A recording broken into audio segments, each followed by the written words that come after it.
tekerlekli sandalyeye mahkum, kanserle boğuşan ve zihinsel engelli olduğu söylenen masum bir genç kız ve ona hayatını adayan melek bir anne. Ama o gece Facebook'ta paylaşılan 3 kelimelik bir mesaj her şeyi yerle bir etti. O kaltak öldü. Herkes onun kaçırıldığını, ilaçları olmadan öleceğini sanıyordu. Ama gerçek çok daha kan dondurucuydu. Polis kapıyı kırdığında karşısında ölmek üzere olan bir kurban değil, elindeki bıçağı yeni temizlemiş, kendi ayakları üzerinde dimdik duran bir katil buldu. Bugün sevginin nasıl bir hapishaneye dönüştüğünü, tıbbi bir işkencenin kanlı finalini ve bir kızın özgürlüğü için ödediği o korkunç bedeli konuşuyoruz. Hazırsan anlatıyorum.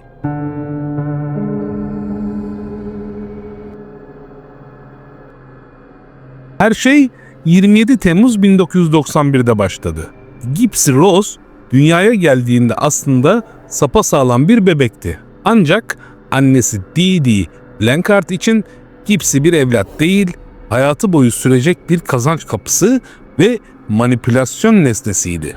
Dee Dee, Munchausen by proxy denilen korkunç bir psikolojik bozuklukla kızını henüz 3 aylıkken uyku apnesi olduğu iddiasıyla hastanelere taşımaya başladı.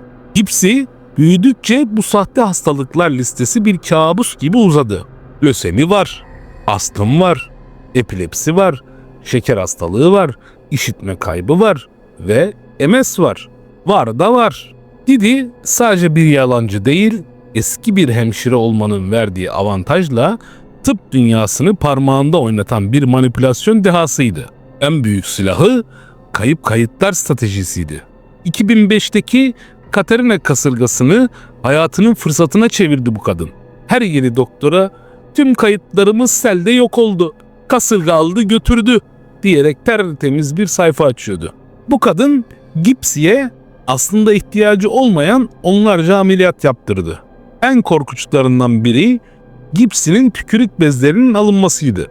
Çünkü doktorları kızını aşırı salya akıttığına ikna etmek için Gypsy'nin diş etlerine gizlice uyuşturucu jeller sürüyor ve kızını bir zihinsel engelli gibi görünmesini sağlıyordu. Lösemi hastası imajı vermek için kızının saçlarını sürekli kazıyor, kemoterapi almadığı halde aldığı ağır ilaçlarla dişlerin dökülmesine neden oluyordu.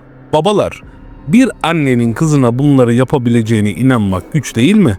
Ama Gypsy'nin intikamı çok daha sarsıcı olacak. O kanlı gece geçmeden önce aşağıdan bedava, hiçbir para, hiçbir ücret ödemeden abone olabilirsin. Bu tarz gerçek suç dosyalarını biz sürekli yapıyoruz. Gypsy 8 yaşındayken küçük bir motosiklet kazası geçirdiğinde Didi bunu bir altın fırsat olarak gördü. Doktorlar basit bir sıyrık dışında bir şey bulamasa da Didi kızı tekerlekli sandalyeye mahkum etti. Toplumun gözünde Didi bir azize, Gypsy ise mucize çocuktu.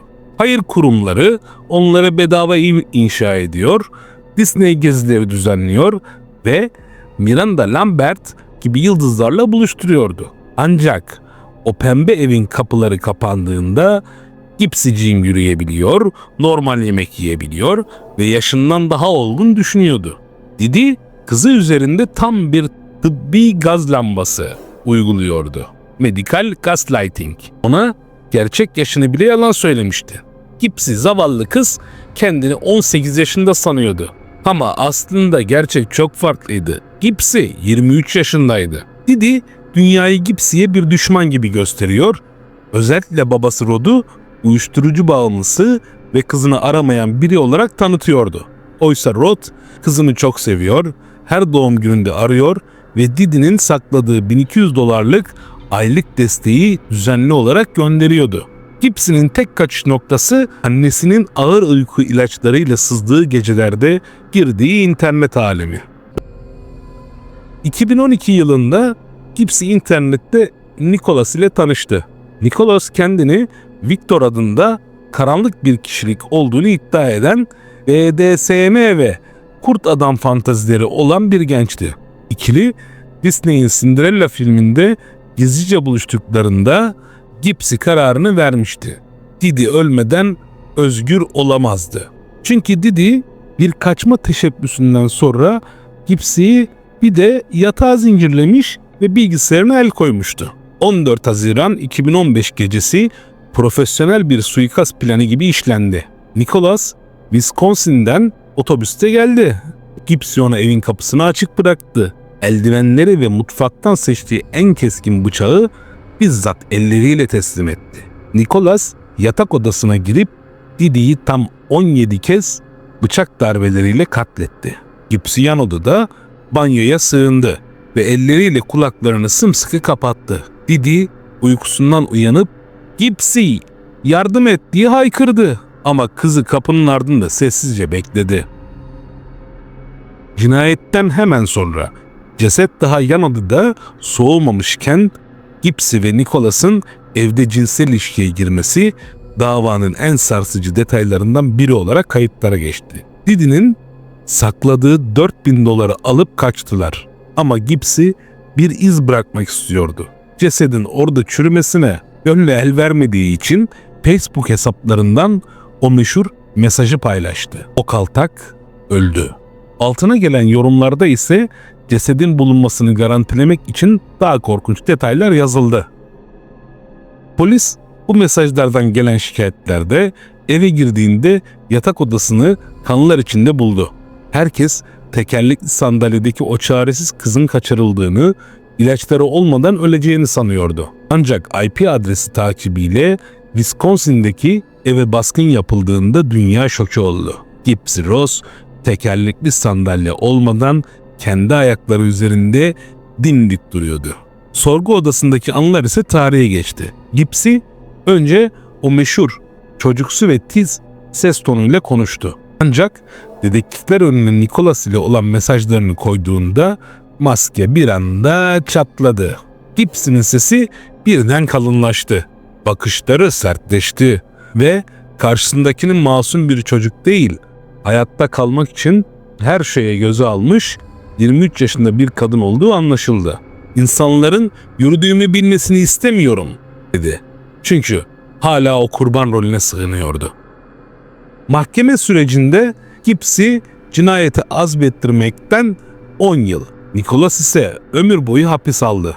Gibbs'in mahkemede verdiği şu ifade davanın özetiydi aslında. "Hapishanedeyken annemle yaşadığım evde olduğundan çok daha özgürüm. En azından burada ne zaman yemek yiyeceğime annem karar vermiyor." 2023 yılının sonunda tahliye olan Gibbs Ross bugün özgür bir kız olarak aramızda geziyor. Ancak bu vaka bize istismarın her zaman fiziksel morluklarla gelmediğini, bazen sevgi, pembe elbiseler ve fedakarlık maskeleri altında saklanabileceğini kanıtladı. Didi Blanchard kendi elleriyle kendi katilini mi yaratmıştı? Yoksa Gibbs'i annesinin manipülasyon tekniklerini en sonunda ona karşı mı kullanmıştı? Burada karar sizin. Evet, aşağılarda yorumlarda yazın lütfen.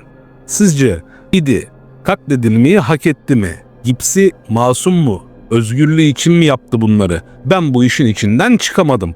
Aşağıda yorumlarda sizinle beraber tartışalım. Eyvallah.